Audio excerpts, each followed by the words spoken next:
10 Tips for Positive Thinking.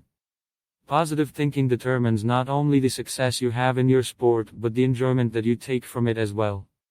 Positive energy and positive thinking is what powers a team or individual to perform and to push forward in pursuit of improvement.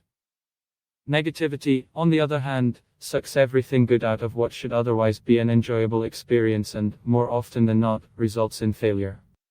Positive thinkers enjoy their sport and enjoy life in general, more than those who dwell in negativity. We've looked in more detail at the importance of this concept in our earlier article on why positive thinking is key for sport. But in this article, we're going to look at 10 practical tips that will help you develop this positive mindset when you're replaying sport and keep negativity out of the picture. Of course, being a site focused on 5-a-side football, we'll be applying our tips specifically to this, but these are lessons you can apply to absolutely any sport, anything from basketball to Quidditch. 10 tips to keep you thinking positively. Focus on the things you can control.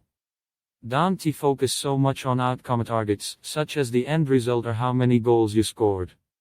These are things that you can only partially control. After all, you're just one of many players on the pitch, so it makes no sense to fixate on them and get upset when they don't go the way you want. Focus instead on process and performance targets.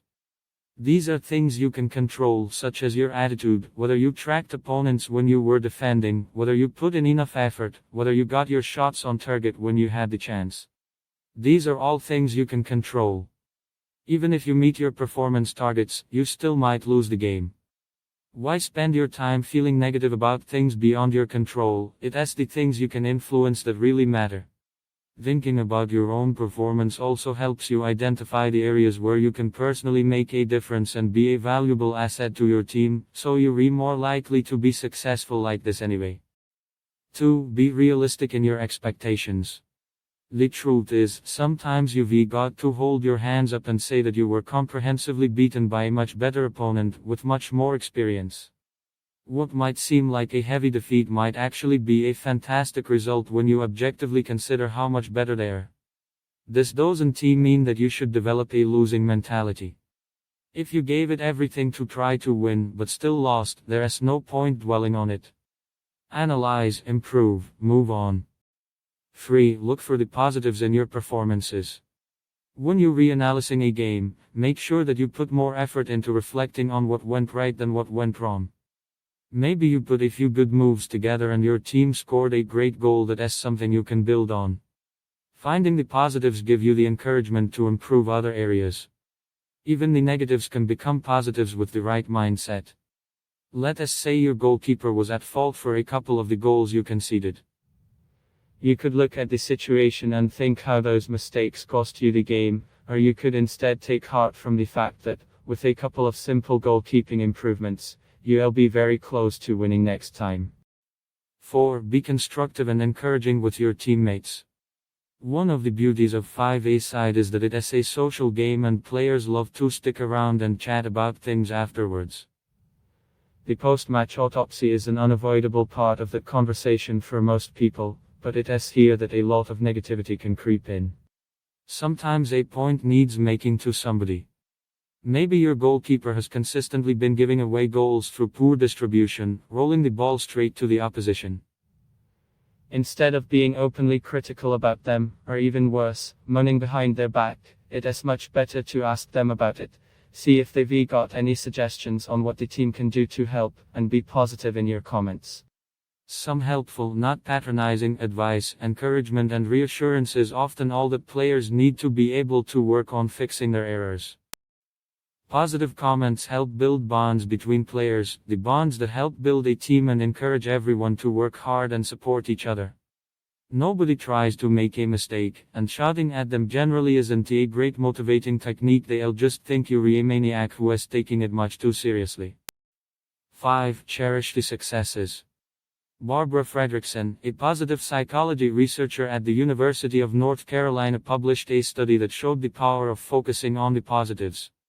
In a paper published in the Journal of Research and Personality, it was found that when a group of 45 students wrote about an intensely positive experience each day for 3 consecutive days, they had better mood levels and fewer illnesses than 45 similar students who wrote about a something new. Considering what just 3 days of focusing on something positive did for the students, shouldn't you be letting yourself enjoy your successes? When you do have a positive experience playing sport, make sure you take time to enjoy it. 6. Surround yourself with positive people.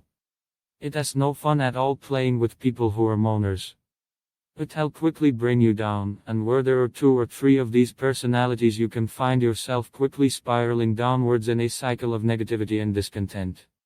The only thing worse than being on a team of negative people is to realize that you're the ringleader. 7. Cut yourself some slack. It is easy to dwell on your mistakes, but nobody is perfect. Acknowledge the mistake and learn from it. I shouldn't have made the mistake that led to their goal, but it happened. Now the only thing I can do is learn from it and move forward so it doesn't happen again. Mistakes are nothing more than learning opportunities. 8. Challenge your negative thoughts. Feel a negative thought creeping in during a game.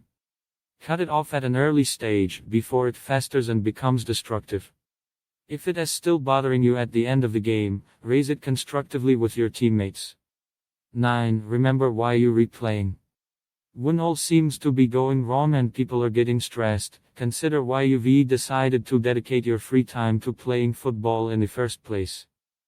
Most likely it is because you love it, you want to get some exercise, spend time with your mates, and enjoy yourself in the process. Keep sight of this reason and don't let yourself turn the experience into an unpleasant one. The end of the game, win or lose, life will carry on as normal, so keep things in perspective. It is not worth getting stressed about, and certainly not worth losing friends over. 10. Smile, laugh and have fun. Football is a game that is best played if you can smile, have a laugh and enjoy yourself. After all, that is the main reason to play.